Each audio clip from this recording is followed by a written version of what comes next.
આરોપીનું નામ પ્રણવ મંડલ છે અને રાહુલ સર પીકે ન્યુમરોલોજીસ્ટના નામથી ઓનલાઈન ક્લાસીસ ચલાવતા હતા અને હું એમના ક્લાસમાં જોડાઈ હતી 2021માં અને એ પછી એમણે મારી સાથે વાતો કરી, મને કીધું કે હું તારી સાથે લગ્ન કરવા માગું છું અને એ પછી એ અવારનવાર એમનું આવવા જવાનું અહીંયા રહેતું હતું. જ્યારે એ પહેલી વખત આવ્યા ત્યારે એમણે મારી સાથે અહીંયા મંદિરમાં મેરેજનું નાટક કર્યું અને કીધું કે આપણે જલ્દી એમના પેરેન્ટ્સને ઇન્ફોર્મ કરી દઈશું. મારી ફેમિલીને મેં ઇન્ફોર્મ કરી દીધું હતું. એ પછી એ અવારનવાર એમનું આવવા જવાનું દર મહિને એ એવું કરતા જ હતા. ત્યારબાદ પછી મેં એમને રિક્વેસ્ટ કરી કે તમે તમારા પેરેન્ટ્સને ઇન્ફોર્મ કરો, પણ એવું એમણે કર્યું નહીં.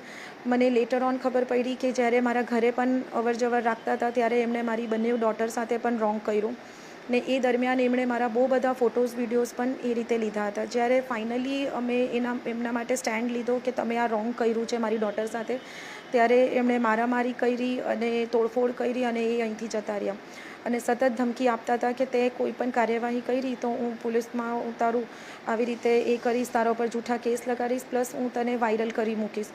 અને 2 મહિના સુધી તો અમે એમને રિક્વેસ્ટ જ કરતા હતા કે તમે આવું નહીં કરતા, જે મતલબ તમે નહીં કરતા, ફોટો વિડીયો વાયરલ નહીં કરતા. એપ્રિલમાં અમે ફાઇનલી એમની સાથે બધું કોલ, બધું મેસેજીસ બધું અમે બંધ કરી દીધું અને એમને મારા ફોટોઝ વિડીયો બધી જગ્યા વાયરલ કરી દીધા. જ્યારે આ બધું બનાવ બન્યો તો હું માંજલપુર પોલીસ સ્ટેશન ગઈ, પીએસઆઈ ચુડાસમા મેમ સાથે બધી મેં વાત કરી, એમને મેં બધા પ્રૂફ બતાવ્યા, જે લોકોને એમને વાયરલ કર્યા છે, જે ધમકીવાળા ઓડિયો છે બધું જ મેં એમને બતાવ્યું. પીએસઆઈ મેમે જે ગુનો નોંધીને એફઆઈઆર દર્જ કરી, પણ પછી એની એમને આગળ કોઈ કાર્યવાહી કરી નહીં. જે રીતે કરવું જોઈતું હતું કે સામેવાળા આરોપીને પકડવા માટે એમને તરત જવું પડતું હતું, પણ એમણે એવું કંઈ કર્યું નહીં અને 1 મહિનો 1.5 મહિના લગીને આ વસ્તુ ચાલ્યા કરી. મને ખોટા પોલીસ સ્ટેશનના ધક્કા ખવડાવતા રહ્યા અને હું જ્યારે પણ એમને કહેતી કે મને આવી રીતે ધમકી આપે છે તો એ કહેતા હતા કે એ કંઈ નહીં કરી શકે, એ એમ છે તેમ છે કરીને એવી બધી વાતો કરતા હતા. અને મને વકીલ થ્રુ મને એ કહેવામાં આવ્યું કે તમે જો પૈસાની ગોઠવણી કરી આપો તો એ લોકો તાત્કાલિક એમને પકડવા માટે એ લોકો જશે. ત્યારે મેં 80,000 ગૂગલ પેથી એમને ટ્રાન્સફર કર્યા, જેમાં એમની ફ્લાઇટ ટિકિટ્સ, આવવા જવાનું અને રહેવાનું, ખાવા પીવાનું બધું ઇન્ક્લુડ હતું. ત્યારે એ લોકો એને પકડવા માટે ગયા. એને 10 જૂને એમને એરેસ્ટ કરી લેવામાં આવ્યા હતા આરોપીને અને એ પછી પીએસઆઈ મેમે મને વોટ્સઅપ કોલથી મારી સાથે કોન્ટેક્ટમાં હતા ને મને કીધું કે અમને પાછું આવવા માટે અમને બંદોબસ્ત કરી આપો.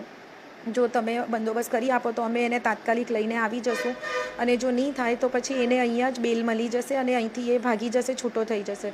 તો પછી મારું ગોલ્ડ ગીરવે કરીને વેચીને જેટલા મારાથી પૈસા થઈ શકે એ કરીને મેં તરત જ એમને બીજા પૈસા ટ્રાન્સફર કર્યા. અત્યાર સુધી મેં 1,55,000 એમને આપી ચૂકી છું અને આરોપીને લાવીને અઠવાડિયું 8 દિવસ જેવું થયું હશે, 8-9 દિવસ જેવું ને એમને બેલ પણ મળી ગઈ, જમાનત પર બહાર પણ આવી ગયા. અને મને એ કહેવામાં આવ્યું કે એના ફોનમાંથી કોઈ એવિડન્સ મળ્યું નથી અને એ નિર્દોષ છે.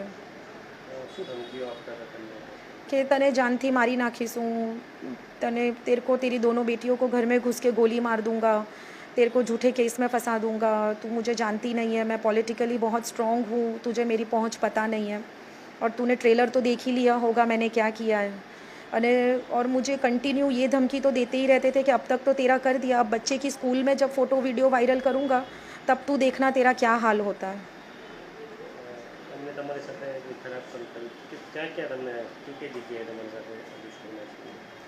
જે ઇન્ફિનિટી હોટલ હતી ત્યાં જે રહેતા હતા અને ત્યાં જ આ બધી વસ્તુ થઈ.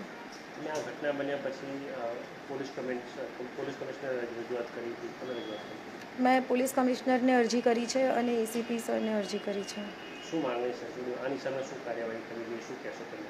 બસ એ જ છે કે જે વસ્તુ મારી સાથે થયું એ કોઈ બીજી લેડીઝ સાથે નહીં થાય, કારણ કે આજના ટાઈમ પર લોકો પોલીસ સ્ટેશનમાં જાય છે કે એ લોકો બહુ વિશ્વાસ કરે છે અને એમાં પણ કોઈ લેડીઝ પોલીસ હોય છે ત્યારે એ લોકો બહુ ટ્રસ્ટ મૂકીને મેડમ સાથે બધી વાત કરે છે, બધું કહે છે. અને જ્યારે આપણે આપણા હાર્ડ અર્ન મની આપણે કોઈને આપીએ છીએ ને એ ખબર પડે કે એ લોકો રિશ્વતના તौर પર લે છે અને જે રીતે મારી સાથે થયું કે એ લોકોએ પૈસા પણ લીધા, આરોપીને પણ છોડી દીધું ને હજુ મારા પર દબાણ બનાવે છે કે તમારા કેસમાં તો કંઈ થઈ શકે એવું નથી.